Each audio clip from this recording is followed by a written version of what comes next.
que hay dos sectores más o menos grandes, ¿no? que incluyen la automatización de procesos y la automatización de manufactura. Ya, la automatización de procesos, les dije, tenía que ver con fluidos, manejar líquidos, gases, ¿no? Cambiarles la temperatura, cambiarles la presión, de acuerdo a ciertas fórmulas. Y por eso habíamos visto sensores y actuadores de nivel, caudal, presión y temperatura, los cuatro grandes en automatización de procesos. Pero hay otra gran familia que son los sensores, la automatización de manufactura. Y la automatización de manufactura tiene que ver con manipular objetos. ¿Ya? El ejemplo que les puse era de una cervecera. Entonces, en la cervecera, tú haces ambas cosas. Manipulas líquidos para producir la cerveza en sí. Y luego que tienes la cerveza, la envasas. Entonces, ahí estás manipulando objetos, en este caso botellas, chapas. Entonces, estás manipulando objetos. El control de manufactura se refiere a eso, a manipular objetos. Y tiene su propio grupo de sensores y actuadores que se dedican a manipular objetos, a moverlos físicamente. Esos son los que vamos a ver. Ya, acá lo que les digo, manipular objetos automáticamente con fines industriales. También hace uso de accionamientos indicadores como el otro, hacer las lucecitas y los botones, etcétera. Y también sensores y actuadores de manufactura. Y como siempre, los controladores. Los controladores son los mismos. Básicamente usan los mismos PLCs para tanto los controles de manufactura como los controles de procesos. Ya, ¿qué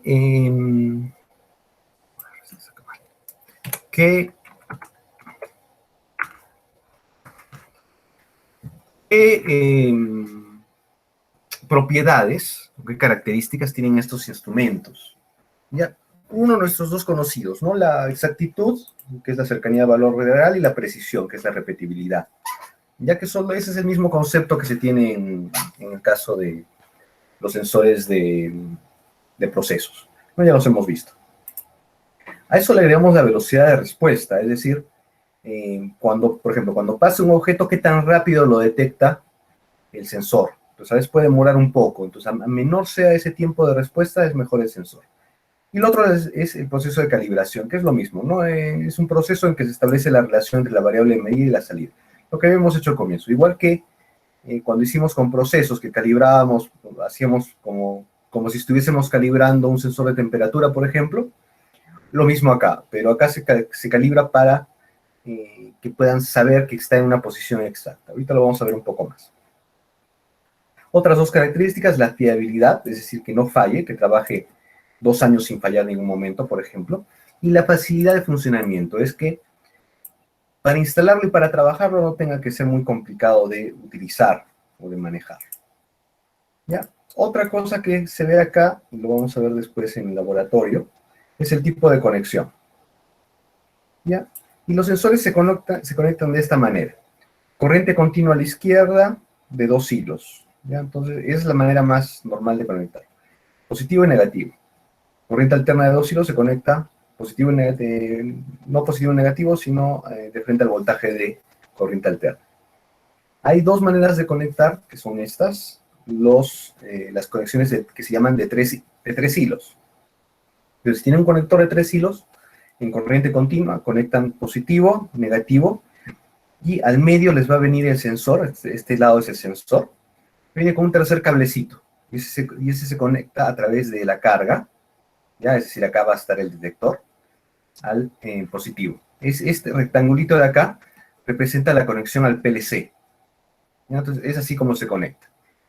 Ya también tienen el conector de 4 hilos, que tiene una alimentación independiente. Entonces, se conecta el positivo a 24 voltios, el negativo a 0 voltios. Y los dos cables del medio, pues los otros 2 hilos, se conectan al PLC. Ya, 5 hilos conmutado, ya también tiene positivo, negativo. Y este es un interruptor, un sensor interruptor, ya que es a la vez normalmente abierto y normalmente cerrado. Es decir, digamos que es un detector, ¿no? Entonces acá hay un objeto, ya lo detecta, ya, y este lado, ya, por ejemplo, este punto, el más larguito y este punto, conducen, mientras el otro lado no conduce. Cuando no hay nada acá, es decir, cambia el estado del interruptor, se invierte eso. Un lado conduce y otro no conduce. Entonces tienen a la vez normalmente abierto y normalmente cerrado. Y las salidas análogas se conectan a la entrada análoga del PLC. Ya no vamos a la salida NAMUR porque es ya bastante antigua. Ahora, ¿qué tipos de sensores tenemos? Ya tenemos dos grandes tipos, los sensores de proximidad y los sensores de movimiento. Ya primero vamos a ver los sensores de proximidad. ¿Qué es un sensor de proximidad? Es un sensor que detecta cuando un objeto está próximo al sensor. ¿Ya? Y ahí tenemos distintos tipos, interruptores de posición, capacitivos, fotoeléctricos, magnéticos, ultrasónicos e inductivos. Los vamos a ver. Y es más, los vamos a ver con más detalle mañana en el laboratorio. El más sencillo, más fácil de utilizar, el más común, es este que se llama final de carrera. ¿Ya? Si dan cuenta, es una ruedita, es un interruptor en realidad. ¿Ya? Acá adentro tiene un interruptor electromecánico, es decir, abre o cierra un contacto, igual como los que veíamos, ¿no? Normalmente abierto, normalmente cerrado. Entonces, si llega un objeto que tiene que ser más o menos pesado, está circulando por acá encima, pasa encima del interruptor, tiene una ruedita, esta palanquita baja y activa el interruptor. Es como hacer, acá aprieta literalmente como un botoncito, acá atrás van a ver como un botoncito.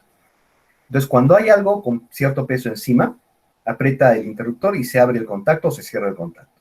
Entonces, sirve para detectar un objeto que esté encima de ese interruptor, o que haya chocado con esta ruedita. Ya también se le llama interruptor de posición o limit switch. Y sirve para detectar. Desventaja de el objeto tiene que tener cierto peso. Objetos muy ligeros no los va a detectar. Y además que tiene que estar en contacto con el objeto. ¿Ya? Entonces tiene esas dos desventajas. Ventaja, es muy económico, es el más común que hay y es ultra, recontra fiable. Ya siempre va a funcionar. Es muy raro que se malogren, ¿no? La única opción que se malogren es que ustedes pongan algo acá, ¿no? Una restricción acá. Otro tipo de interruptor de proximidad se llama el reed switch. Ahora, ¿qué es el reed switch? Ya, es un tipo de sensor sin contacto muy antiguo. Ya, el más antiguo que los que yo conozco. ¿Ya? Y esto es un tubito al vacío, como un foquito, pero bien delgado, y por ahí pasa un contacto. ¿Ya? Y en realidad son dos alambritos. A ver, voy a ver una. Acá debería haber puesto una foto. ¿Ya? Y cuando un imán, ya un objeto magnético, pasa cerca de este tubito al vacío, estos dos contactos se juntan por el efecto del imán. Ya, a ver, acá está, acá hay un.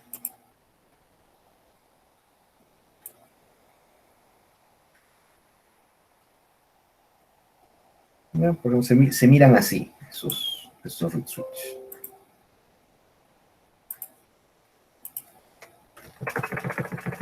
Son así, un tubito de vacío con estas dos cosas. Es extremadamente sencillo de usar, antiguísimo, ¿no? Y aún se usa mucho en los sensores, se llama reed switch. El problema es que requiere un magneto, ¿no? Entonces, ¿qué pasa? Si este contacto acá adentro tiene un reed switch, y lo que hace es que esta partecita tiene un magneto, entonces cuando se baja la palanquita, ese magneto se acerca al reed switch, ¿ya? Y produce este efecto, y se cierra el contacto. Es así como funciona. Entonces, ese es el reed switch. Muy utilizado también. Menos utilizado, pero con la ventaja de que son sin contacto, son los sensores capacitivos. Es decir, no tiene que tener contacto con el sistema. Y puede trabajar con objetos que no son muy pesados, ¿ya? O que están circulando libremente en una faja, digamos. ¿Ya? Detectan tanto objetos de metal como materiales eléctricos, plásticos, por ejemplo, vidrio o incluso fluidos. ¿Ya? Son muy sensibles, es decir, son capaces de detectar muy cerca tus equipos, tus objetos. ¿Ya? Y por eso mismo, se pueden utilizar para detectar objetos muy pequeños. Pues tienen esa ventaja. ¿Ya?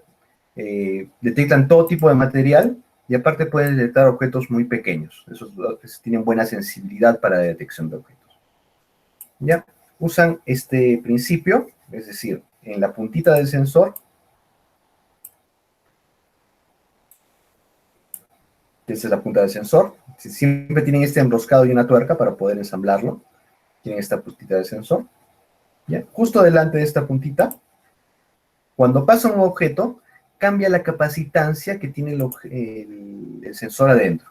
El sistema detecta, la electrónica adentro detecta ese cambio de capacitancia y lo convierte en una señal. Y hace una señal, una interrupción, ¿no? Entonces cambia el estado de un interruptor. Ustedes pueden detectar eso. Esos son los sensores de proximidad capacitivos. Hay otro tipo que son los sensores inductivos. ¿Ya? Estos solo detectan materiales ferrosos, es decir, solo detectan materiales metálicos. ¿Ya? Ahora, ventajas. No pueden detectar cosas que no sean metálicas, no pueden detectar cosas de plástico, pero sus velocidades de respuesta son más altas y son más fiables que el sensor capacitivo.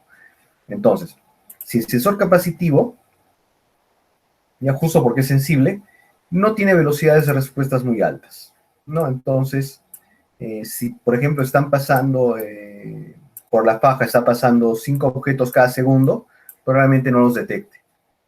Ya va a detectar 4, va a detectar 3, le va a pasar alguno. Entonces, ¿qué tienes que hacer? Reducir la velocidad de la faja para que pasen 2 objetos cada segundo. Eso te demora un poco la producción. Entonces, si tienes objetos metálicos, mejor usa el sensor inductivo, porque vas a poder aumentar la velocidad de producción haciéndolos pasar más rápido, porque sus velocidades son más altas. Además, los sensores inductivos son más económicos, son más baratos que los sensores capacitivos. Entonces, si tienes un sensor metálico, mejor usa un sensor inductivo. Si no es, si tienes si tienes que contar, por ejemplo, contar o ver cosas, detectar objetos metálicos, usa inductivo. Si tienes que detectar algo plástico, ahí sí, mi modo capacitivo. Pero de preferencia, si son cosas metálicas, inductivo. ¿Cómo funciona el sensor inductivo? Lo mismo, un objeto pasa delante del sistema, pero este no detecta cambios en la capacitancia, este detecta cambios en la inducción. Y la inducción solo la producen objetos metálicos, por eso es que sirve para esto. Otro tipo de sensores son los sensores magnéticos. ¿Ya? Estos son los más antiguos, es más, estos de todas maneras tienen un reed switch acá. ¿Ya? ¿Dónde ven este tipo de sensores? Los pueden ver en las alarmas de casa, las que ponen en las puertas. Si se fijan, tienen dos lados. Uno va en el marco de la puerta y otro en la puerta en sí. El marco de la puerta es este, el que está acá arriba, porque tiene los cablecitos. Acá adentro está el detector de ese sensor. Acá adentro está el reed switch. Y ahí siempre tienen un reed switch. ¿Ya? Cuando le acercas un magneto, ¿ya? Acá a este lado en este lado, que es el que está pegado a la puerta, por eso no necesita cable. Acá adentro hay un imán, no necesitas un cable. Cuando se acerca, hace que se cierre ese reed switch y empieza a conducir en electricidad y puedes conducir tu sistema, ¿no? Entonces, va acercando un magneto, ¿no? Para hacer ver que la puerta está, digamos, cerrada, ¿no? Entonces, este es los sensores de proximidad magnéticos. Desventajas, tienes que tener dos lados. Y los objetos que estés contando, que estés moviendo, tienen que estar, o tienes que ponerles un magneto, o tienes que magnetizarlos. Es decir, si son objetos metálicos, tendrías que, por un momento, magnetizarlos para, es decir, acercarles un imán, para dejarlos magnetizados por un tiempo, para poder utilizar este tipo de sensores. Por otro lado, las ventajas es que son muy económicos, ¿ya? Y también muy fiables y muy buena respuesta, velocidad de respuesta. Ya, hasta ahí los que usan efectos eléctricos. Hay otro tipo, que son los que usan el efecto óptico, y se llaman sensores fotoeléctricos. Estos son muy comunes de ver, por ejemplo, en sus mouse. ¿Ya? Este es uno que hay en un mouse. Entonces, si ven el mouse, tiene una luz. Y lo que hace esa luz es que emites esa luz y luego captas el reflejo de esa luz. ¿Ya? Entonces, todos se basan básicamente en ese principio. Ahora, en captar esa alteración de la luz producida por la presencia de un objeto. De ese tipo de sensores fotoeléctricos hay tres tipos. La fotocélula de Farrera, la fotocélula autorreflexiva y la reflexiva. ¿Ya? Vamos a ver los tres con sus ventajas y desventajas. ¿Cuál es la fotocélula de barrera? Voy a poner acá un ejemplo. Este es un gráfico, pero para que vean cómo se miran.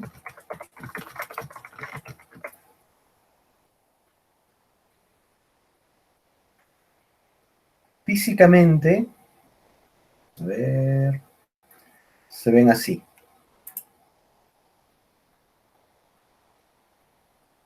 Ya van a encontrar unos que son así y hay otros que son así. ¿Ya? ¿Y qué tienen? ¿Ya? un emisor y un receptor, ¿ya? La luz generalmente no es visible, realmente usan luz infrarroja, no es visible, pero siempre es luz, ¿ya? Y tiene dos lados, como se han dado cuenta, ¿no? Entonces tiene un emisor y un receptor. Entonces, a un lado ponen el emisor, y cuando un objeto se cruza entre los dos, como interrumpe la visión, digamos, del receptor, con eso detecta que hay un objeto en el medio. ¿Ya? Ventajas, son muy fiables y puedes ponerlos a distancias mayores que los otros tipos de sensores. Desventajas, ya tienes que cablear ambos lados. Entonces, eso te crea algunas restricciones cuando estás trabajando con espacios reducidos, algunas restricciones sobre cómo instalarlos. Ya, desventajas, son más caros que los otros porque tienes que comprar dos, un emisor y un receptor, son un poco más caros. Pero tiene esa ventaja, sobre todo. La principal ventaja es que lo puedes poner a mayores distancias, ¿no? Entonces puedes poner entre los dos puede haber mayores distancias que con los otros sensores. ¿Ya? ¿Qué más? Trabaja muy bien en ambientes con mucho polvo o con suciedades, ¿no? Es más fiable. ¿Ya? Desventaja. Una desventaja es que, por ejemplo, en botellas transparentes o objetos muy, muy, muy translúcidos, ya no lo van a detectar bien, porque la luz va a llegar a atravesar el objeto, digamos un vidrio, lo va a atravesar y va a llegar al receptor. Entonces, para objetos muy translúcidos o transparentes no se puede trabajar con ellos. Cuando quieres trabajar con ese tipo de... perdón, cuando quieres necesitas para otro tipo de cosas, usas estas que son las autorreflexivas. Ya, el emisor y el receptor están en el mismo paquete, digamos, ¿no? En el mismo sensor. Entonces no necesitas dos, ya solo necesitas uno. ¿Ya? ¿Y con qué trabaja esto? Este solo trabaja con la energía reflejada por el objeto.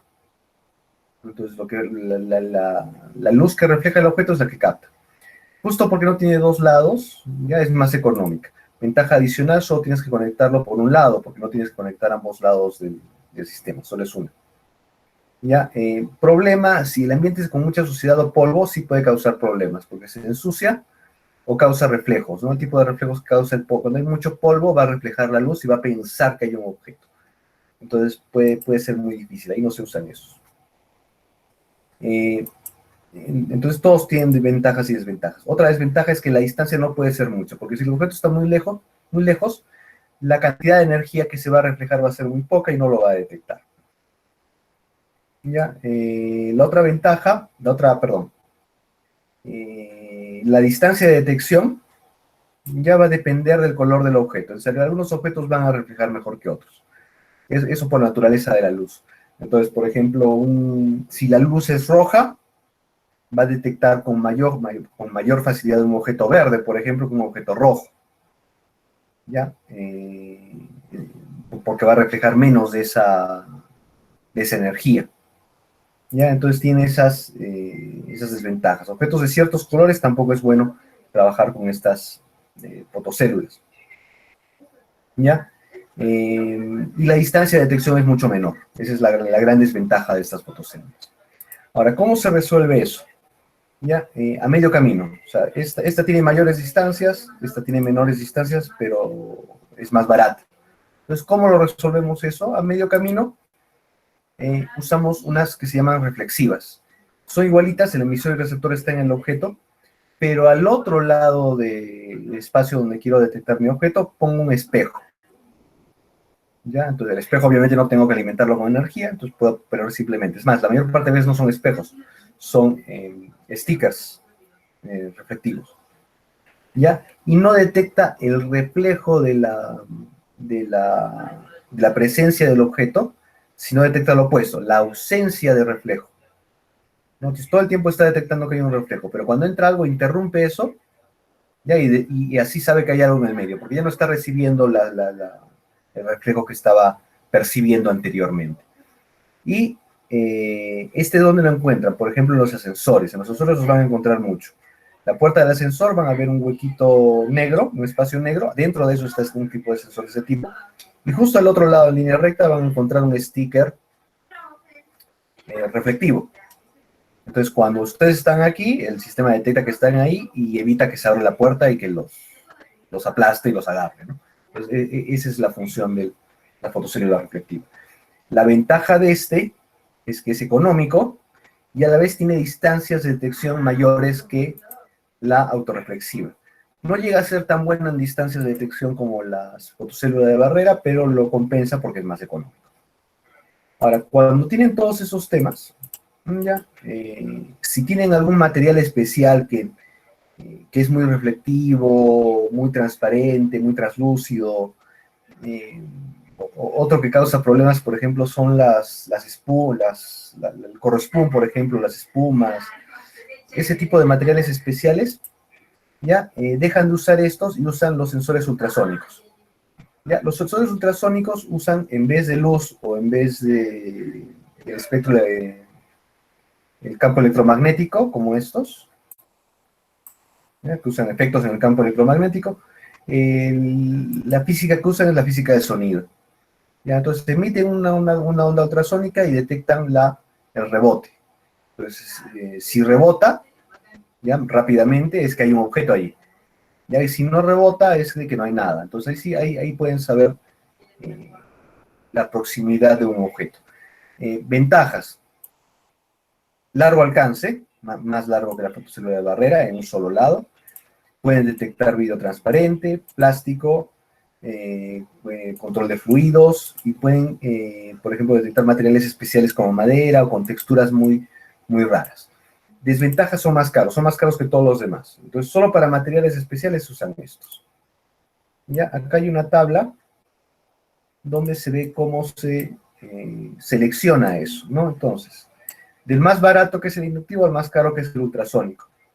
Mira, el más barato, el inductivo, pero sus materiales que tienen que detectar son metálicos. Entonces, tienen que detectar materiales metálicos, inductivo, porque es más barato.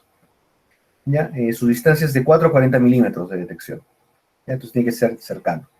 Capacitivo, ventaja del capacitivo, es más caro que el inductivo, pero también son distancias cercanas, de 3 a 60 milímetros, pero puede detectar plásticos, líquidos, vidrio, que no sea muy transparente, vidrio, puede detectar todo eso, pero a corta distancia.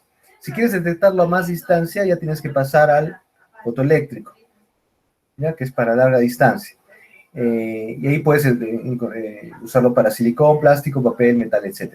Desventaja, no puedes usarlo para vidrio, porque es transparente. Puedes usarlo quizás para vidrio más o menos opaco, no de color, pero no para vidrio transparente. Entonces, en ese caso pasas al fotoeléctrico, que también es más caro que el capacitivo. Y cuando no te sirve ninguno de estos tres, ya ahí recién usas el ultrasónico porque es más caro. También detecta buena distancia, pero sirve para materiales especiales. Entonces, por ejemplo, celofán, que es muy transparente, eh, espumas, polvo, líquido o vidrio, ¿no? Vidrio muy transparente. Entonces, para esos casos especiales ya usas el ultrasónico. Entonces, estos son los sensores de proximidad, ¿ya? Vamos a estudiarlos más mañana también cuando veamos la práctica. Como les dije, hay los sensores de proximidad, son todos estos que hemos visto, ¿ya? Y hay otro tipo de sensores de manufactura que se usan mucho, que son los sensores de movimiento. ¿Ya? ¿Y qué usamos como sensores de movimiento?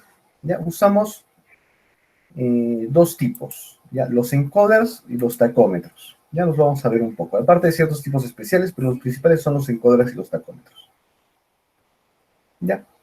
Uno muy particular es uno que se llama potenciómetro de cuerda, ¿ya? Strip potenciómetro. ¿Dónde lo encuentran? En las grúas. Les había comentado que un potenciómetro es una resistencia variable que varía su resistencia de acuerdo al giro que le da, que da una perilla.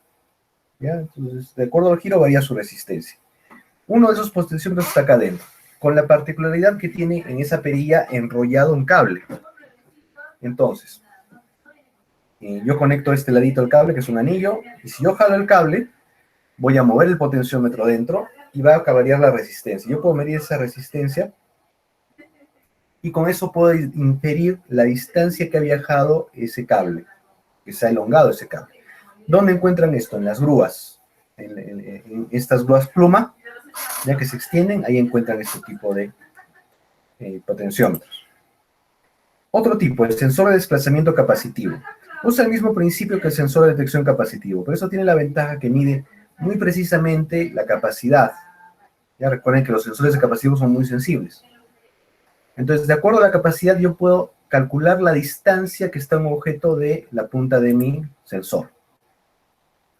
Y con mucha precisión, incluso de micras. Ya, entonces, ¿para qué me sirve esa aplicación? Pues son caros. Pero me sirven, por ejemplo, para procesamiento de semiconductores, ensamblaje de equipos de precisión, máquinas herramientas. Y si quieren medir algo con mucha precisión, usan este.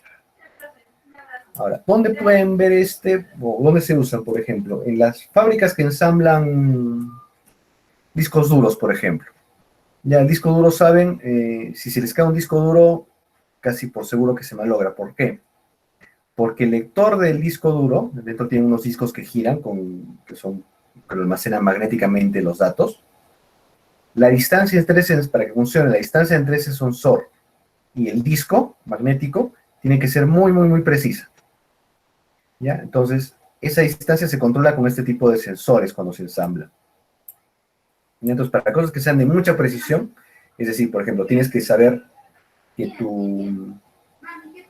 que la distancia entre dos objetos no está a 152 micras, no a 151 ni 153, sino 152 micras, ya usas este sensor de desplazamiento capacitivo. Acá un poco más del principio de funcionamiento, ¿no?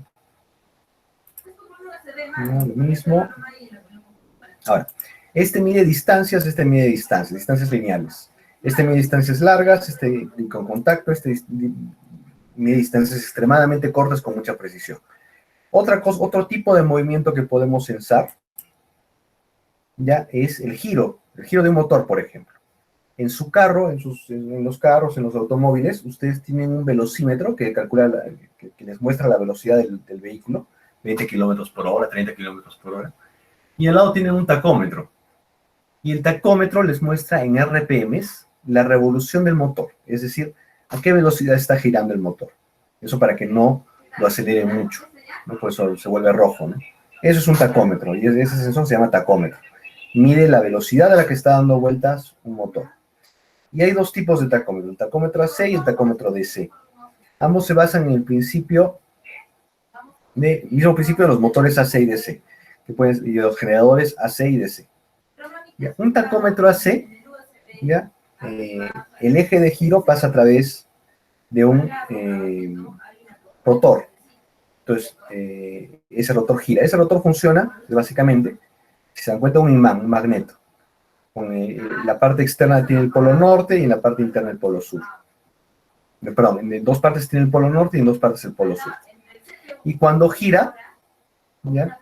Lo que hace es inducir, porque es el giro del magneto, lo que hace es inducir electricidad en el estator, que el estator es una barra de metal, ya no magnetizado, pero que está bobinado con cobre.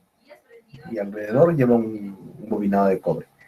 Entonces, gira y en el cobre, ese giro de un magneto induce una corriente eléctrica alterna. ¿Ya? Y esa corriente se puede medir la frecuencia de esa corriente alterna, y esa frecuencia va a aumentar de acuerdo a a qué tan rápido gire tu motor. De esa manera ustedes pueden medir la velocidad de giro. Algo similar ocurre con el tacómetro DC, ¿ya? Pero el tacómetro DC, como todo generador DC, a diferencia del tacómetro AC, en el medio está el rotor, ya es el que tiene el bobinado, y el estator es el que tiene el magneto. Esa es la diferencia, ¿no? En el tacómetro AC, el rotor tiene el magneto y el estator el bobinado. En el tacómetro DC, el estator tiene el magneto y el rotor es el que tiene el bobinado. Esa es la diferencia entre los dos motores. ¿Ya? Y por esa diferencia lo que hace es que produce una señal DC, es un voltaje, ¿no? Entonces, a más rápido gire el rotor, va a aumentar el voltaje. Entonces, si gira lento va a ser 2 voltios, si gira más rápido va a ser 10 voltios, si gira incluso más rápido, 20 voltios DC. Esa es la diferencia. Acá medimos el voltaje y acá medimos la frecuencia de la corriente AC. Y tenemos un tercer tipo de tacómetro que es un poco más raro, que es un tacómetro de reluctancia variable. ¿Ya? Y lo que hace es que en el rotor se le pone una rueda dentada metálica y tenemos un detector, ¿ya? Que mide la inductancia. Entonces, a más rápido gire, mayor va a ser la frecuencia con la que detecte estas puntas metálicas. Ustedes miden la frecuencia en este sensor de reluctancia y con eso ustedes pueden inferir la velocidad de giro. Ahora, hasta acá tenemos velocidades de giro, ¿ya? Y distancias lineales, ¿ya? Hacia un objeto. Ahora, ¿cómo podemos medir desplazamientos? Ya con un tipo de sensor que se llama codificador lineal. ¿Ya? ¿Qué es un codificador lineal? Tienen, por ejemplo, estos tres ejemplos. ¿Ya? ¿Y qué hace? Esto lo que hace es medir, por ejemplo, el desplazamiento de un brazo, ¿no? Cualquier objeto que se desplaza, de la barra de un robot, por ejemplo, ¿no? O la barra de eh, una grúa. Ya en la barra de la grúa, en lo que se desplaza, se pone un sticker, ¿ya? Y ese sticker tiene codificado de distintas maneras. La más típica es una codificación magnética, como la que tienen ustedes en sus tarjetas de crédito o de débito. Esa barrita magnética se pone en esa barra. Y ese es un lector de barras magnético, digamos. ¿Ya? Y lo que hace es leer en qué posición está. Y acá, invisible en el caso magnético, hay un código. Entonces, el lector está encima, lee el código y sabe a qué distancia está de un punto de referencia. ¿Ya? Y así se sabe, simplemente es un lector de códigos, pero el desplazamiento que quieres medir está codificado. ¿Qué tipos de codificador lineal? Que depende del código, de cómo está el código. Está el código magnético, que es como el de las tarjetas de crédito. Está un código óptico que es visible, que tiene un sticker visible, generalmente en blanco y negro, como los códigos de barras. Y aparte hay unos que son más raros, que son los capacitivos y los inductivos. Entonces son 4 tipos de codificador lineal. Este sirve para medir desplazamientos lineales. Es decir, sé que está, a partir de mi punto de referencia, sé que mi brazo se ha desplazado 1.6 metros. Porque leo esto. Sé que se ha desplazado 1.5, 1.4. Ya, a más fino sea el código y a mejor sea el detector, voy a tener mejores precisiones. Entonces puedo saber, por ejemplo, que se ha desplazado 0.767 metros, 0.768 metros, porque es más fino mi código. Ahora, esto para movimientos lineales. ¿Cómo yo sé cuánto se ha desplazado un ángulo, un movimiento rotatorio? Ya lo sé con los encoders rotatorios. El más clásico es este. ¿Ya? ¿Cómo funciona? ¿Ya? Yo quiero saber el ángulo al que ha rotado un eje. Acá está mi eje. ¿Ya? Entonces yo quiero saber a qué ángulo ha rotado. Puede ser, por ejemplo, para saber el ángulo de rotación de un brazo robot, o el brazo de un robot. Entonces yo quiero saber a qué ángulo ha rotado. ¿Ya? Entonces lo que hago es que a ese eje, que está acá, yo le añado un disco metálico, ¿ya? Que tiene huequitos. ¿Ya? La parte metálica es la parte roja, ¿ya? Y estas partes blancas son huequitos que yo he hecho en ese disco metálico. ¿Ya? Esta parte de color medio amarillo, ya es una regla plástica, digamos, que solo sirve para sujetar el eje. ¿Ya? Y si se da cuenta, está rotando. Ahora, ¿qué pasa con estos huequitos que tienen la regla plástica también? Si se dan cuenta, cambian conforme cambia el código de rotación. ¿Ya? Entonces, fíjense a la frecuencia con la que cambia este de la derecha. Entonces cambia creo cada cuarto de segundo. ¿Ya? Cada medio segundo cambia este. Cada segundo está cambiando este, cada 2 segundos cambia cada 4 segundos y este cambia cada 8 segundos. ¿Ya? Porque si se dan cuenta, sí está cortado. Acá la mitad en la parte más interna, la mitad del disco está libre y la mitad del disco está libre. Entonces, cada vez que gira 180 grados, recién cambia. Este cambia cada vez que el giro es 180 grados. Y este va a cambiar, ¿con qué frecuencia? 2 a las 6. Entonces, cada 2 a las 6, perdón, 360 entre 2 a las 6 grados, va a cambiar estado. Entonces, si yo acá pongo un detector eléctrico, ¿ya? Que me va a detectar cuando hay conducción o cuando no, como si fuesen interruptores. Si yo detengo este giro, voy a tener acá un código que voy a poder leerlo. Digamos 110110. Y ese 111010 va a equivaler a un ángulo determinado. Y ese ángulo va a ser el ángulo en el que está mi brazo robot, digamos, en este ejemplo. Entonces, a este tipo de encoder, ya que todo el tiempo sabes en qué ángulo está, se le llama encoder absoluto. ¿Ya?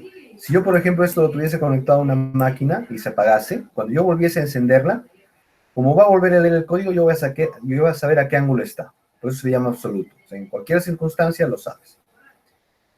¿Ya? Acá las ventajas. Ya, las ventajas es, acá está la explicación de cómo funciona, lo que les he explicado. ¿Cuáles son las ventajas? Tú puedes saber todo el tiempo en qué ángulo está.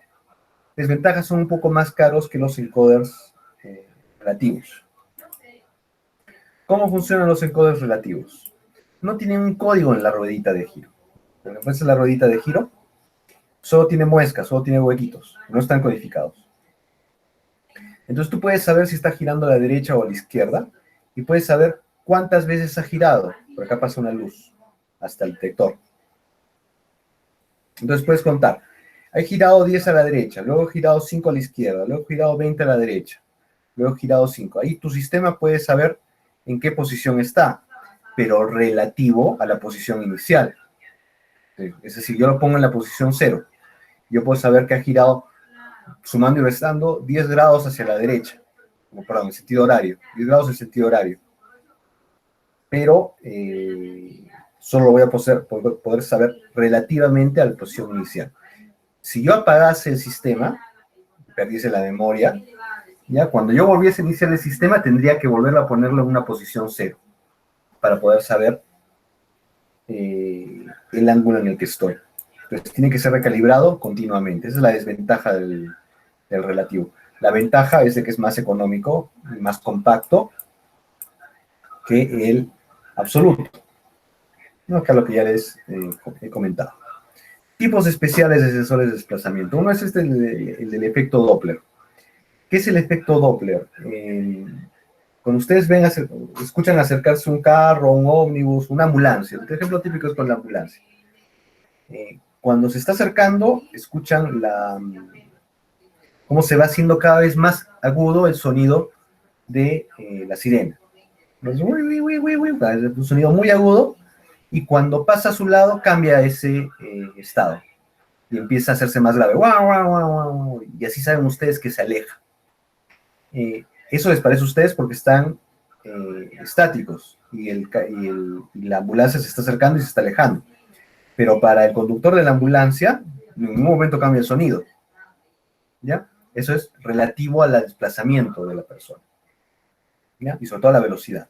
¿Por qué ocurre eso? Porque las ondas, el sonido son ondas. Entonces, cuando algo se está acercando, las ondas se hacen más cortas entre ellas, ¿no? Porque cada vez conforme se va acercando, se van acumulando unas encima de las otras. Y ahí eso hace que sea más agudo, porque es una frecuencia más alta. Y ahí cuando se aleja, como cada vez tiene que viajar mayor distancia para llegar a sus oídos, entonces se alarga la onda. Y ahí eso hace que sea más grave. ¿Ya?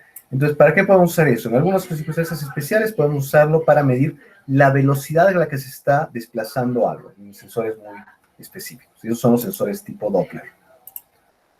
Hasta ahí los sensores. Ahora, opuesto. ¿Qué usamos como actuadores? Típicamente usamos, por ejemplo, este es un actuador eléctrico, lineal, un actuador lineal eléctrico.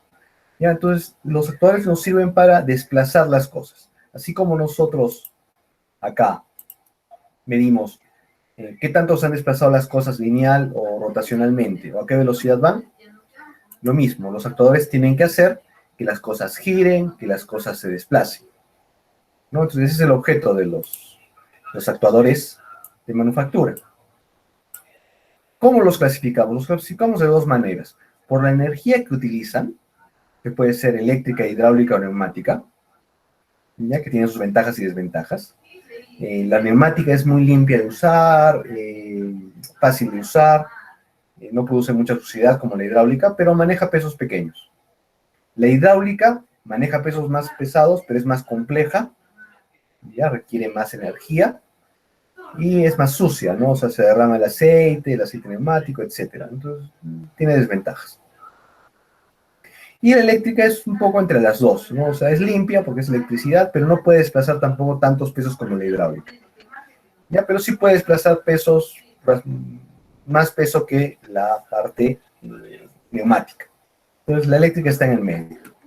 Y la otra distinción que hacemos en los sectores de manufactura es qué tipo de movimiento hacen, tipo de movimiento lineal o tipo de movimiento rotatorio. ¿Ya? Y lo que dice acá, ¿no? Es lo que les digo, un dispositivo capaz de transformar energía hidráulica, neumática o eléctrica en la activación de un proceso con la finalidad de generar un efecto sobre un proceso automatizado. Y acá están los dos tipos, ¿no? Hidráulico, eléctrico o neumático. Para cada uno de ellos hay cilindros y motores. Cilindros hidráulicos, cilindros eléctricos, cilindros neumáticos, motores hidráulicos, motores eléctricos, motores neumáticos. ¿Ya? Y cada uno de ellos tiene dos opciones. Movimientos lineales o movimientos rotativos. Me faltaba esto. Incluso los cilindros, puede haber cilindros lineales y cilindros rotativos. Vamos a ver eso. ¿Ya? ¿Cuál es la diferencia entre un cilindro rotativo y un motor? El motor también rota. La diferencia es que el cilindro rotativo solo gira 360 grados. El motor gira continuamente. Es decir, no tiene un límite de giro. Puede seguir girando todo lo que quiera. Ya, ahí está el actuador. Se ha repetido eso. Ya, un actuador lineal es un tipo de actuador que crea movimiento en línea recta. Un actuador rotativo es un tipo de actuador que crea movimiento circular.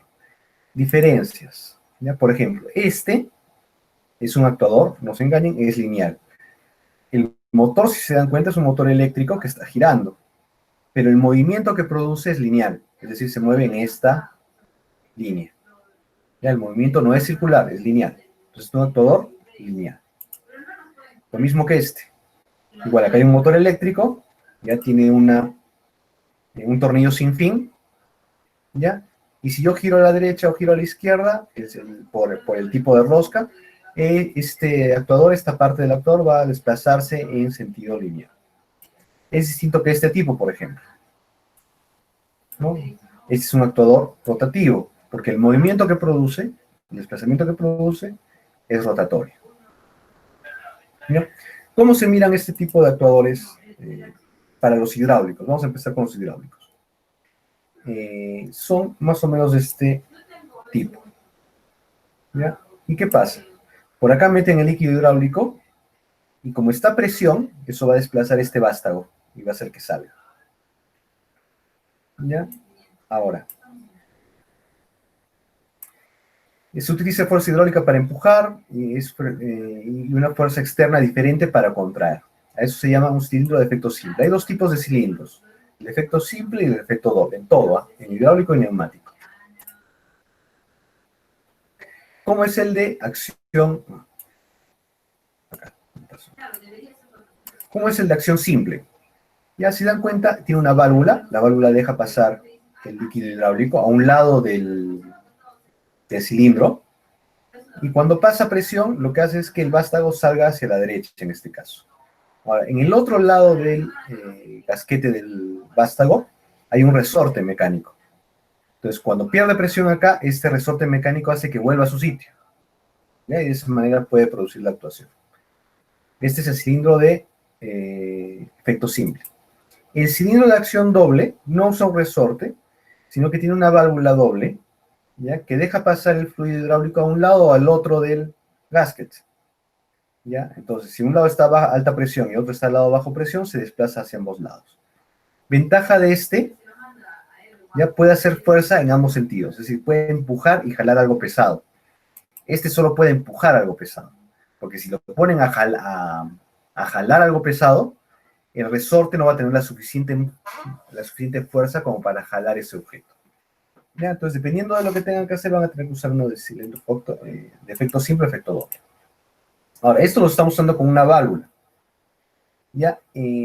Hay un tipo de cilindro hidráulico, ¿ya? Que para actuarlo no usamos una válvula, sino que usamos un solenoide. Es decir, Cuando queremos automatizar algo, queremos usar señales eléctricas, entonces lo que hacemos es reemplazar esta válvula por un solenoide. ¿Ya? Entonces, son cilindros hidráulicos que generalmente los vendedores venden el cilindro hidráulico y aparte te venden el solenoide, ¿ya? Por si quieres hacerlo eléctricamente. Y un solenoide es básicamente una bobina, ¿ya? Con un imán adentro, un magneto adentro. Entonces, cuando yo cierro un contacto y doy alimentación, hago para pasar corriente eléctrica a través de esa bobina, ese magneto se mueve y deja que entre el fluido neumático, perdón, el fluido hidráulico, en el cilindro. Y eso hace que se produzca la actuación. Entonces tienes tu cilindro con tu solenoide. ¿Cómo se miran los solenoides? Son así. Ahora, ¿qué otro tipo de actuadores hidráulicos puede haber? Hay los motores hidráulicos. ¿Recuerdan que les dije que los motores son distintos, que giran todo el tiempo? ¿Y para qué sirve un motor hidráulico? Que se mira así. Es un movimiento, hace un movimiento rotatorio generado por presión hidráulica. ¿Para qué se usan? Cuando tienes que mover grandes masas, ¿no? Entonces, tienes que mover, pues, tanques rotatorios o molinos que pesan muchas toneladas. Entonces, eso no lo vas a hacer ni de vainas con neumático, necesitarías un motor eléctrico enorme, ¿ya? Pero sí lo puedes hacer con un motor hidráulico, ¿ya? Y un motor hidráulico por dentro se ve así. Entonces, dejas pasar a presión líquido hidráulico y dentro tienes un contenedor de este tipo. Entonces, pasa en esta dirección el líquido hidráulico, nunca se mezclan. ¿Ya? Y eso hace que gire. Y gira con mucha fuerza, tiene mucho torque. Entonces puede girar grandes masas. Ese es el motor hidráulico. Ahora, pasamos a los actuadores eléctricos. Ya habíamos visto actuadores hidráulicos, ahora vamos a ver con otro tipo. Lo mismo, llevan incorporado un motor eléctrico y un reductor que permite accionar cualquier dispositivo para llevar a cabo un movimiento o una acción. Ya, hay dos tipos de motores eléctricos. El motor ya lo habíamos visto antes, el motor DC y el motor AC. ¿Recuerden la diferencia? Acá lo repito. En el motor DC, ¿ya? El rotor tiene el bobinado y el estator tiene los polos, norte y sur, el magneto. ¿Ya? En el motor AC, que es este, funciona al revés. El rotor tiene el magneto y el estator el bobinado.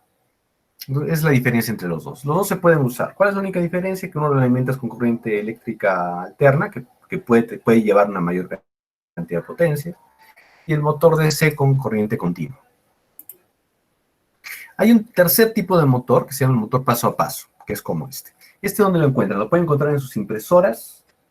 Si tienen por ahí una máquina o han visto una impresora 3D, van a ver que los motores que posicionan con precisión la boquilla o la mesa, usan ese tipo de motores, porque se usan para movimientos más precisos.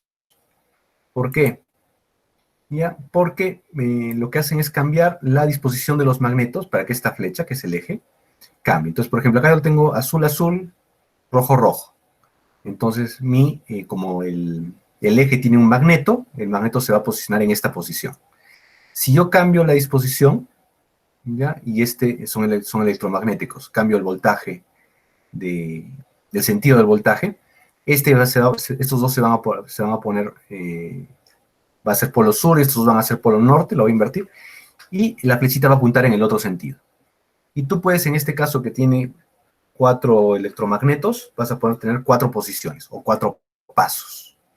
Si yo pongo 8, 16 posiciones, 32 posiciones, voy a poner ajustar el motor en 32 direcciones distintas.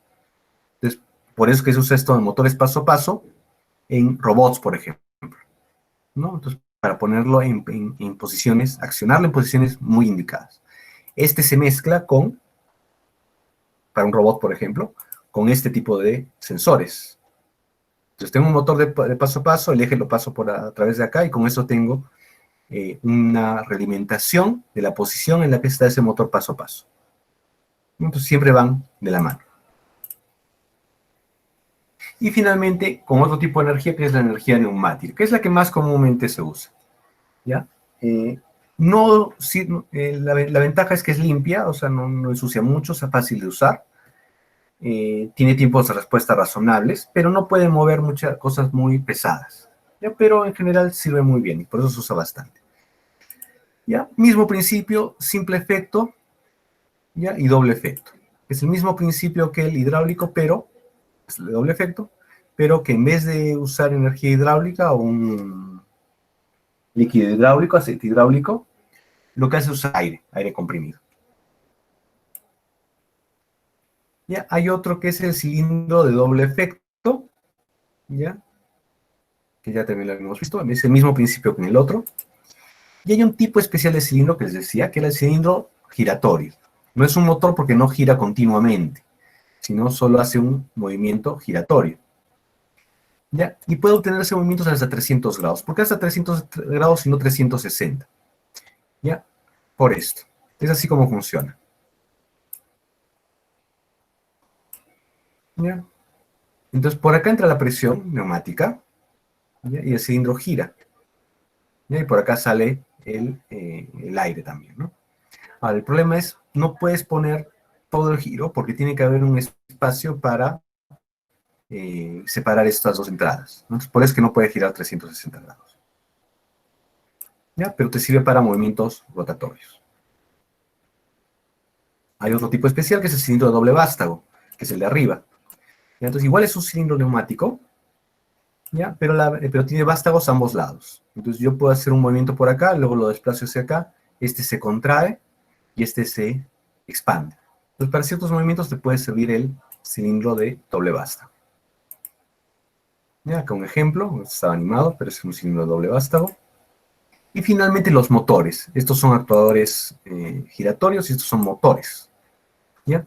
Y hay un tipo de motor que se llama el motor de émbolo. Es decir, puedes convertir un movimiento. ¿Cómo hago para con aire comprimido, crear un movimiento, crear un motor, un movimiento de giro continuo? ¿Ya? Y ojo que esto es una genialidad de esos inventos muy, muy, muy influyentes, los motores de émbolo, porque permitieron convertir movimientos lineales en movimientos rotatorios continuos. ¿Ya? Y por eso se llama motor de émbolo. Originalmente es neumático, pero originalmente eran con los motores a gasolina, sobre todo los motores de aviación. Los aviones antiguos van a ver que tenían motores de ese tipo, los de la Primera Guerra, esos son motores antiguos, aviones antiguos. Son el primer tipo de motor que hubo de ese tipo. ¿Y cómo funciona? Como se ve en la animación. Cuando cambia a rojo uno de estos pistones, ¿ya? Es que hay mayor presión, entonces mueve hacia abajo. Este otro lo mueve hacia abajo, este otro lo mueve hacia abajo, lo mueve hacia abajo, lo mueve hacia abajo. Y lo que tienen adentro en realidad es una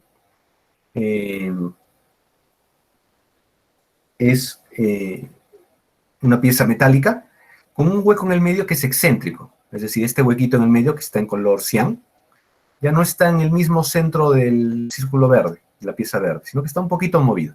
Y el hecho de que esté un poquito movido es el que permite que empiece a girar.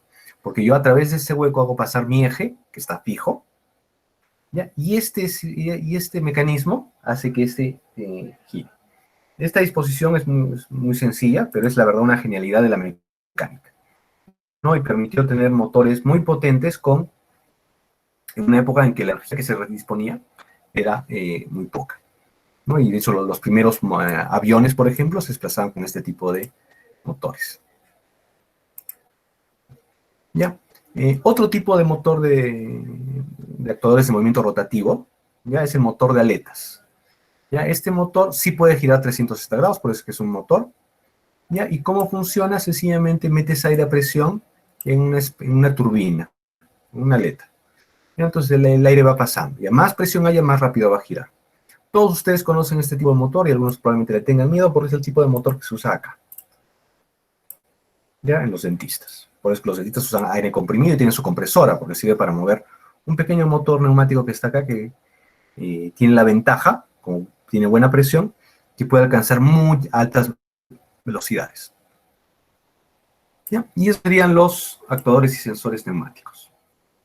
¿Ya? Entonces ha sido un poco amplia la teoría, pero es lo que estaba para terminar esta parte. Hasta aquí, ¿consultas, preguntas?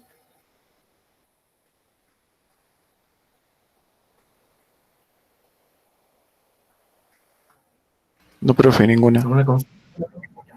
Ya. Ya, entonces, lo voy a revisar lo que me dijeron de los tiempos.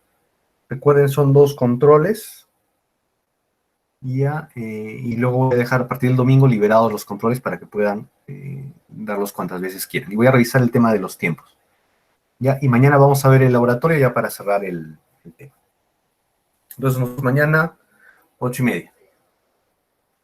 Cualquier consulta también por WhatsApp.